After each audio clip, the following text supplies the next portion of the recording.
Assalamualaikum warahmatullahi wabarakatuh.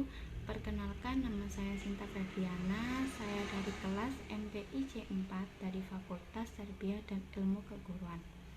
Di sini saya akan mempresentasikan tugas saya yang berjudul Perilaku dan Komunikasi di Lembaga Pendidikan Islam. Langsung saja ke pembahasan selanjutnya. Ada dua rumusan masalah. Yang pertama, apa pengertian perilaku dan komunikasi di lembaga pendidikan Islam, dan apa urgensi perilaku dan komunikasi di lembaga pendidikan Islam. Di peta konsep di atas ada 4 materi yang akan saya sampaikan. Yang pertama yaitu pengertian perilaku dan komunikasi di lembaga pendidikan Islam.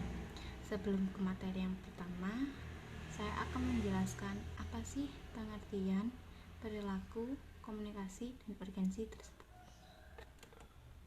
Yang pertama adalah perilaku. Perilaku adalah bentuk respon atau reaksi terhadap stimulus atau rangsangan dari luar organisme atau organ. Namun, dalam memberikan respon sangat tergantung pada karakteristik ataupun faktor-faktor lain dari orang yang bersangkutan.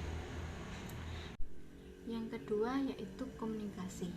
Komunikasi merupakan proses penyampaian simbol-simbol baik verbal maupun non-verbal. Komunikasi sendiri terbagi menjadi 2 bagian, yaitu komunikasi verbal dan non-verbal.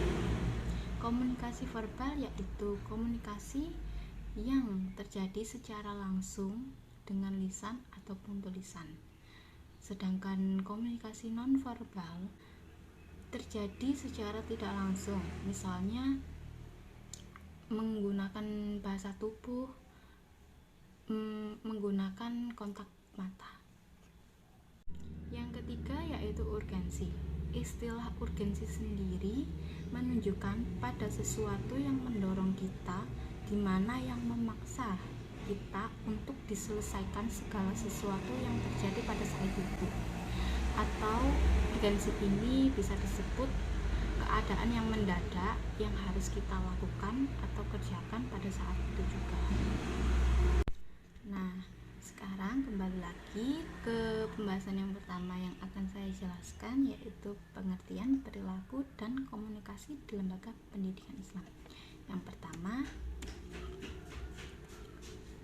ada komunikasi organisasi dalam pendidikan Islam. Islam adalah agama universal yang ajaran-ajarannya berlaku pada semua tempat dan sepanjang zaman.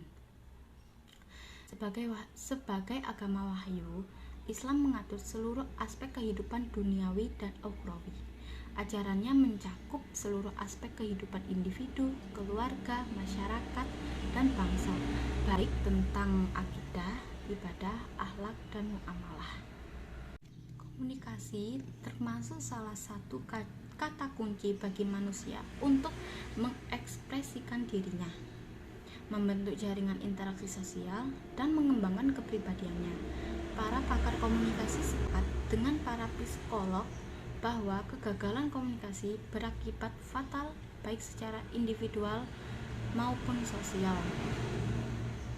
Secara individual, kegagalan komunikasi menimbulkan frustasi, demoralisasi, alienasi, dan penyakit-penyakit jiwa lainnya. Sedangkan secara sosial, kegagalan komunikasi menghambat saling pengertian, kerjasama, toleransi, dan merintangi kegiatan pelaksanaan norma-norma sosial. Nah, yang kedua ada konsep komunikasi pendidikan dalam perspektif Al-Quran. Komunikasi dimaknai sebagai proses penyampaian pesan atau suatu pernyataan dari seorang kepada orang lain sebagai konsekuensi dari adanya hubungan sosial.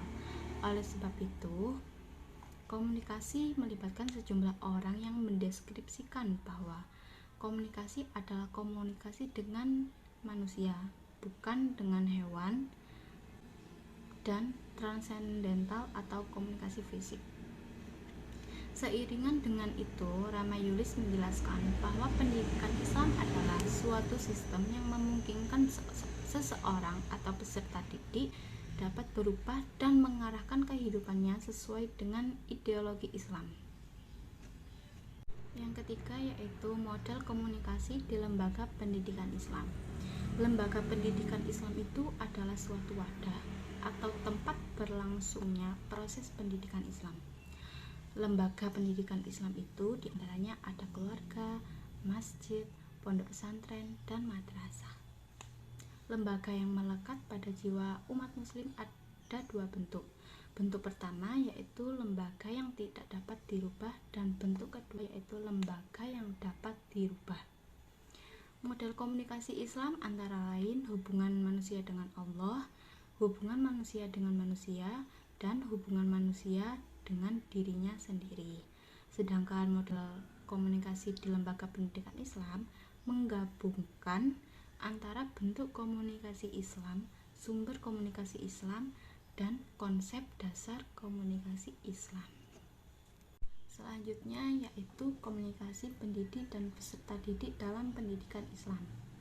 Yang pertama, Forsdale menyatakan bahwa communication is the process by the which a system is established, maintained, and altered by means of shared signals that operate according to rules. Yang kedua, Arni Muhammad mengemukakan komunikasi sebagai bertukarnya pesan verbal maupun nonverbal dikirimkan, diterima, dan diberi arti. Yang ketiga, Hovland, Janis, dan Kelly menyatakan bahwa communication is the process by which an individual transmits stimuli to modify the behavior of other individuals. Setelah saya menjelaskan poin tentang perilaku dan komunikasi di lembaga pendidikan Islam, sekarang saya akan menjelaskan poin kedua yaitu urgensi perilaku dan komunikasi di lembaga pendidikan. Yang pertama yaitu urgensi komunikasi di dalam manajemen pendidikan Islam. Proses komunikasi merupakan suatu yang harus ada dalam komponen organisasi, karena organisasi tidak akan berjalan pada porosnya jikalau di dalamnya tidak ada terjadi komunikasi. Dalam lingkup organisasi terdapat sistem manajerial yang dikendalikan oleh seorang pemimpin, sekaligus sebagai proses pengambilan keputusan yang dilakukan setelah adanya proses komunikasi dengan para anggota organisasi.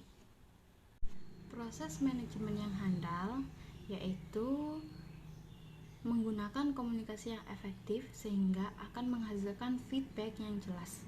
Semua itu dilakukan guna mencapai tujuan bersama yang tertuang dalam visi misi organisasi. Selanjutnya yang kedua yaitu urgensi perilaku dan komunikasi pendidikan Islam. Pendidikan Islam dituntut untuk mampu bertransformasi dan beradaptasi dengan era seperti ini, perubahan gaya belajar mengajar, literasi, digital, paradigma berpikir, perilaku pendidik maupun peserta didik, hingga manajemen lembaga yang inovatif, linear dengan dimensi-dimensi teknologi digital yang tengah terjadi.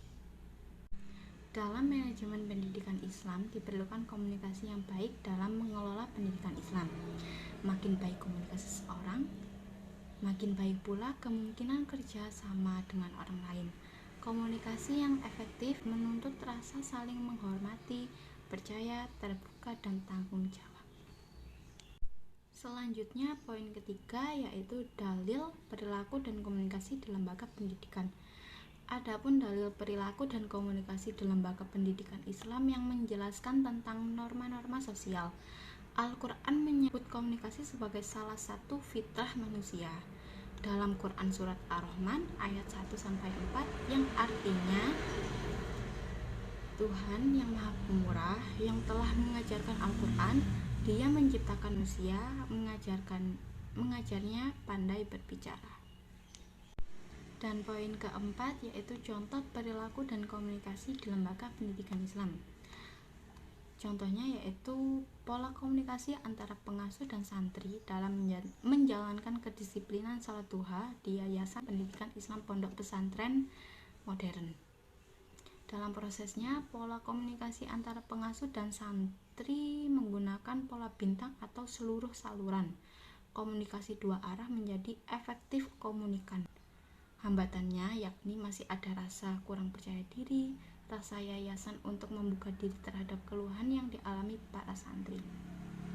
Komunikasi yang digunakan dalam menjalankan proses kedisiplinan sholat duha yang menggunakan komunikasi antar pribadi dan komunikasi kelompok. Setelah saya menjelaskan 4 poin dari materi perilaku dan komunikasi di lembaga pendidikan Islam tersebut, kesimpulannya yaitu melalui perilaku dan komunikasi yang efektif pada lembaga pendidikan Islam, khususnya yang terlihat dari pelayanan terbaik pihak manajemen sekolah, kualitas dan keunggulan lulusan sebagaimana harapan stakeholders, maka keterampilan komunikasi untuk para personil sekolah memang menjadi tugas manajer dan pemimpin sekolah untuk selalu ditingkatkan agar semakin jelas manfaat atau kontribusi keterampilan dan efektivitas komunikasi dalam mewujudkan pencapaian tujuan pendidikan di lembaga pendidikan Islam. Sekian presentasi yang telah saya sampaikan. Apabila ada kesalahan dalam materi, saya mohon maaf. Terima kasih. Wassalamualaikum warahmatullahi wabarakatuh.